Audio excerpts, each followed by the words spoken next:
सो आज हम सीखेंगे basic of customs. Basic of customs में हम सीखेंगे कस्टम एक्ट कहाँ तक काम करता है। पहले तो कस्टम वाटर सीखेंगे, कस्टम वाटर क्या होता है। कस्टम वाटर 200 नॉटिकल माइल्स तक हमारा टेरिटोरियल वाटर होता है जो कॉन्टिनेंटल शेल्फ है, और बाद में 12 नॉटिकल माइल्स तक हमारा कस्टम वाटर होता है। ठीक है, तो गुड्स की डेफिनेशन में हम जाएंगे। गुड्स 5 प्रकार के होते हैं। एक बैगेज लाइक वाइन या कुछ आप लेके आते हो तो, दूसरा एयरक्राफ्ट वेसल्स व्हीकल्स होते हैं, तीसरा स्टोर होता है, आपको दिख रहा होगा, तीसरा स्टोर्स होते हैं, चौथा करेंसी या निगोशिएबल इंस्ट्रूमेंट्स हो सकते हैं, और पाँचवें एनी अदर मूवेबल प्रॉपर्टी हो सकती है।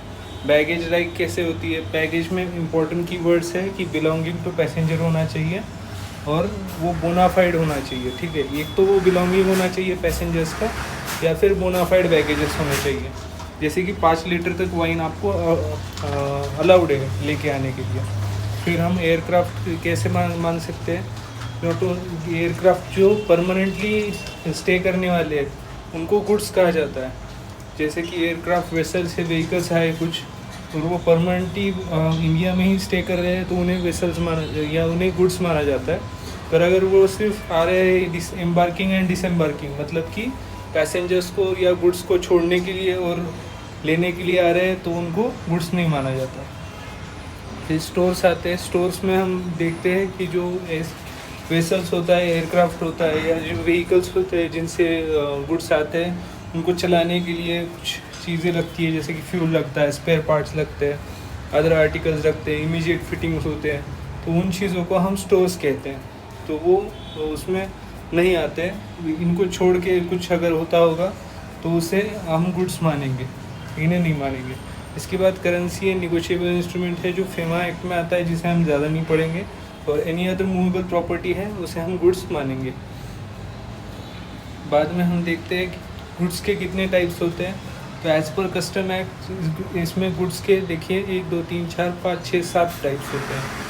तो 7 टाइप्स के गुड्स होते हैं। पहला टाइप होता है इम्पोर्टेड गुड्स, दूसरा होता है प्रोहिबिटेड गुड्स, तीसरा होता है नोटिफाइड गुड्स, चौथा होता है स्पेसिफाइड गुड्स, पाँचवा होता है ट्रांजिट गुड्स, फिर ट्रांसशिपमेंट गुड्स, फिर कोस्टल गुड्स। तो अगर हम इम्पोर्टेड गुड्स देखेंगे तो जब तक ड्यूटी पे की नहीं गई है उसे इम्पोर्टेड गुड्स माना नहीं जाता, उसे इम्पोर्टेड गुड्स माना जाता है। जैसे ही ड्यूटी पे कर दी गई उसे डोमेस्टिक गुड्स बोला जाता है। तो ऑफकोर्स 8वां टाइप डोमेस्टिक गुड्स है, पर हम उसे कंसिडर नहीं कर रहे हैं। फिर आता है प्रोहिबिटेड गुड्स। तो जो गुड्स इंपोर्ट किए जा सकते हैं, इंपोर्ट नहीं किए जा सकते पर एक्सपोर्ट किए जा सकते हैं। मतलब कौन से गुड्स? जैसे कि nuclear weapon, pollution vehicles, alcohol, wine, इन चीज़ों को आप इंपोर्ट नहीं कर सकते, पर हाँ एक्सपोर्ट ज़रूर कर सकते हो। तो अल्कोहल और वाइन में 5 लीटर तक आप वाइन इंपोर्ट कर सकते हो, बैगेज में आपके आ जाता है, तो इससे ज़्यादा नहीं कर सकते। फिर न्यूक्लियर वेपन्स में भी आप एक्सपोर्ट कर सकते हो न्यूक्लियर वेपन को, पर इंपोर्ट नहीं कर सकते एज़ पर ट्रीटी, जो सारे देशों में ट्रीटी हुई है, और सेंट्रल गवर्नमेंट के हाथ में पावर है, इन चीज़ों को प्रोहिबिटेड गुड्स माना जाएगा। फिर आता है नोटिफाइड गुड्स, जिनको हम एक्सपोर्ट कर सकते हो पर इंपोर्ट नहीं कर सकते। तो जैसे कि आप ये गुड्स एक्चुअली गवर्नमेंट नोटिफाई करती है कि किन चीज़ों को आप एक्सपोर्ट कर सकते हो पर इंपोर्ट नहीं कर सकते। इन चीज़ों को आप नोटिफाई करती है गवर्नमेंट। ये वो चीज़ें होती है जिनको आप ले लीजिए कि देश में आना मना है। जैसे कि चाइना से कोई गुड्स आ रहे हैं तो उन चाइना के आने वाले गुड्स को आप इंपोर्ट नहीं कर सकते पर एक्सपोर्ट कर सकते हो, तो उस हिसाब से ये दिया जाता है। इसकी स्मगलिंग वगैरह होती है। और फिर स्पेसिफाइड गुड्स आते हैं। स्पेसिफाइड गुड्स में आप इंपोर्ट कर सकते हो पर एक्सपोर्ट नहीं कर सकते। ठीक है, स्पेसिफाइड गुड्स आप इंपोर्ट कर सकते हो पर एक्सपोर्ट नहीं कर सकते। 15,000 तक या 100 किलोमीटर तक इसकी डेफिनेशन है। हम देखते हैं ये क्या है।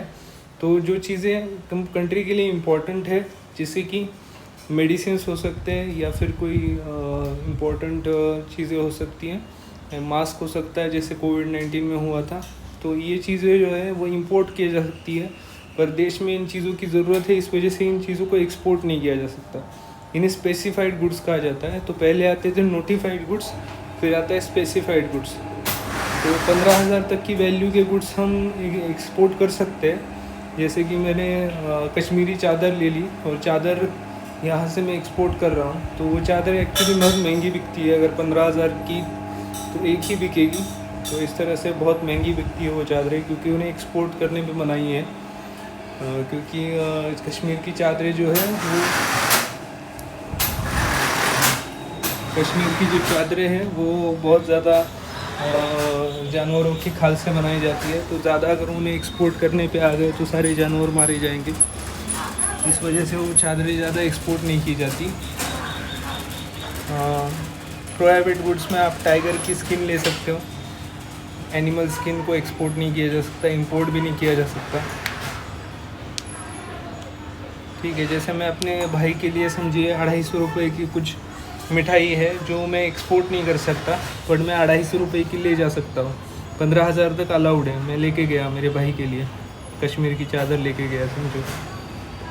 फिर आते हैं ट्रांजिट गुड्स, ट्रांसशिपमेंट गुड्स और कोस्टल गुड्स। देखिए, ट्रांजिट गुड, ट्रांसशिपमेंट गुड्स और कोस्टल गुड्स को समझना बहुत आसान है।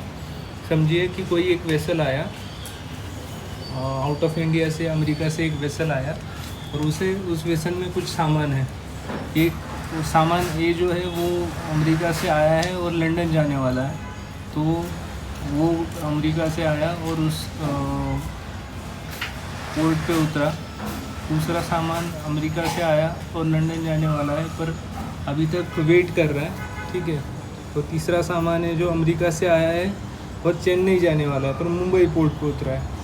तो हम इससे समझेंगे कि ट्रांसमिटमेंट गुड्स क्या होते हैं। तो ट्रांजिट गुड्स क्या होते हैं, जो इंडिया में लाए तो गए हैं पर अनलोड नहीं किए गए, उन्हें लगेज से लगेज दूसरी शिप में बिठा के ट्रांजिट किया गया।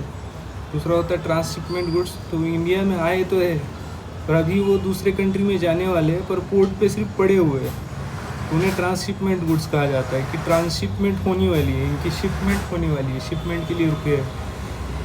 तो दो शिप्स के बीच में जो अंतर है उसके लिए रुके हैं। और तीसरा होते हैं कोस्टल गुड्स। कोस्टल गुड्स मतलब कि चेन्नई जाने वाले थे पर मुंबई उतर गए, तो मुंबई से चेन्नई वो बाय रोड जाएंगे, तो उन्हें कोस्टल गुड्स कहा जाता है। कोस्टल गुड्स डोमेस्टिक गुड्स ही होते हैं, उन पर ड्यूटी पे की गई है, या फिर ड्यूटी पे नहीं की गई है तो चेन्नई में की जाएगी, क्योंकि चेन्नई में जाने वाले हैं गुड्स। तो फिर आता है कस्टम ऑफिसर कितने प्रकार के होते हैं। तो कस्टम ऑफिसर 2 प्रकार के होते हैं, एक एडजुडिकेटिंग अथॉरिटी और एक कमिश्नर अपील।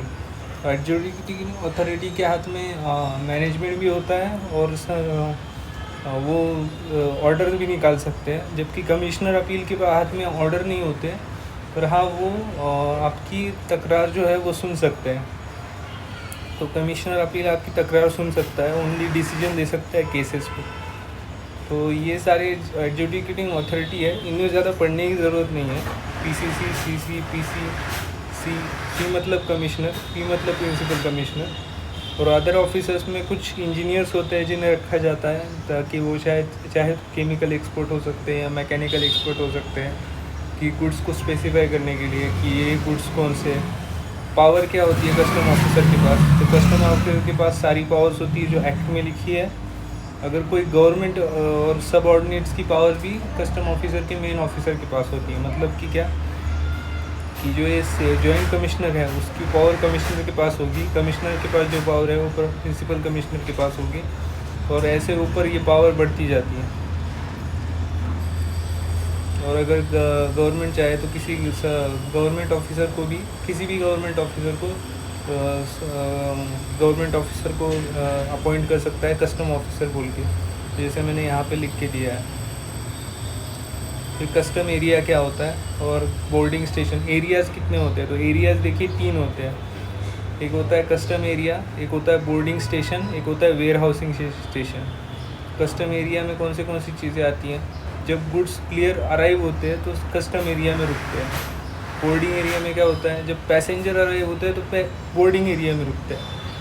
और वेयर हाउसिंग एरिया में क्या होता है, जब गुड्स को ड्यूटी पे कर दी जाती है पर होम कंजम्पशन के लिए यूज़ करना है तो वेयर हाउसिंग में जाता है। तो हम डिटेल में इसे सीखते हैं। तो जैसे देखिए गुड्स आए तो कस्टम एरिया, बोर्डिंग स्टेशन बहुत छोटा होता है एक्चुअली। बोर्डिंग स्टेशन पे 2 चैनल होते हैं, एक ग्रीन चैनल एक रेड चैनल होता है, ठीक है। और वेयर हाउसिंग के कोई चैनल्स नहीं होते। तो गुड्स आए तो वो कस्टम एरिया में ही चले जाएंगे और कस्टम एरिया पे उस पर ड्यूटी पे हो जाएगी। पर अगर पैसेंजर आए तो समझिए ग्रीन चैनल में उनके पास कोई बिलोंगिंग नहीं से, तो वो ग्रीन चैनल से निकल जाएंगे। अगर उनके पास कोई बिलोंगिंग है फॉरेन कंट्री से, उन्होंने कुछ लाया है बैगेज, तो उस पर 35% समझिए, मैं ऐसे ही बता रहा हूँ, 35% समझिए, और उस पर टैक्स है। सोशल वेलफेयर 10% है, तो 10% 35% मिल के 38.5% उस पर टैक्स भरना होता है। उसके बाद ही वो पैसेंजर वहाँ से निकल सकते हैं। फिर आते हैं टाइप्स ऑफ ड्यूटीज़। तो ये बहुत इंपॉर्टेंट है कि टाइप ऑफ ड्यूटीज़ क्या होती है। बेसिक आपका कंप्लीट हो जाएगा इसी में। तो टाइप ऑफ ड्यूटीज़ में क्या होता है, इसमें जो जैसे इनकम टैक्स में हम कहते हैं टैक्सेबल वैल्यू, वैसे ही यहाँ पे होती है असेसेबल वैल्यू। मतलब यहाँ पे गुड्स की जो ट्रांजैक्शनल वैल्यू होती है उसको गिना जाता है असेसेबल वैल्यू में। असेसेबल वैल्यू कैसे कैलकुलेट होती है, इसे हम वैल्यूएशन के चैप्टर में सीखेंगे। तो असेसेबल वैल्यू यहाँ पे मैं 1 लाख ले लेता हूँ। तो बेसिक कस्टम ड्यूटी जो होती है वो असेसेबल वैल्यू पे लगती है। समझिए वो 10% है, तो 10,000 हो जाती है। और एजुकेशन सेस और सेकेंडरी हायर एजुकेशन सेस पहले था, अभी वो क्लोज़ हो गया है। पहले वो BCD था 10%, अभी समझिए सोशल वेलफेयर चार्जेस है 10%। तो सोशल वेलफेयर चार्जेस समझिए किस पे लगते हैं, तो बेसिक कस्टम ड्यूटी जो है उसके 10% सोशल वेलफेयर चार्जेस लगते हैं। उसके बाद D, E और F safeguard duty, anti dumping duty और ड्यूटी अगेंस्ट सब्सिडी, ये जो है ये मैं आपको बाद में सिखाऊंगा। इसके बाद प्रोटेक्टिव ड्यूटी जो है ये मैं आपको बाद में सिखाऊंगा। तो इन सारी ड्यूटीज़ को ऐड करने के बाद जो टोटल आता है, जो टोटल पे IGST और कंपनसेशन सेस लगता है। इस टोटल पे ये जो टोटल है इस पे IGST और कंपनसेशन सेस लगता है। तो समझिए टोटल आ गया 1,11,000 रुपये। ये उसका फॉर्मूला है जो मैंने लिखा है, इसे मैं बाद में समझाऊंगा। तो 1,11,000 पे IGST लगता है। समझिए यहाँ पे 12% IGST है, तो 1,11,000 पे 12% 13,320 IGST लगेगा। और उसी 1,11,000 पे कंपनसेशन सेस लगता है। कंपनसेशन सेस एक्चुअली एक सेस है जिसे IGST में हम सीखेंगे। कंपनसेशन सेस दिया जाता है क्योंकि जो स्टेट जो थे, उस स्टेट को GST आने के बाद घाटा होने लगा, तो कंपनसेशन सेस से उन घाटे का पूर्ति की जाती है। इस तरह से कंपनसेशन सेस यूज़ होता है। तो समझिए वो 15% है कंपनसेशन सेस। अगर कुछ लग्जरी कार्स या टबैको आ रहा है बाहर से, तो लग्जरी कार्स 15% कंपनसेशन सेस लगा के वो कंपनसेशन सेस इसी टोटल पे लगाया जाता है। तो धन्यवाद। इसके बाद हम बाद में और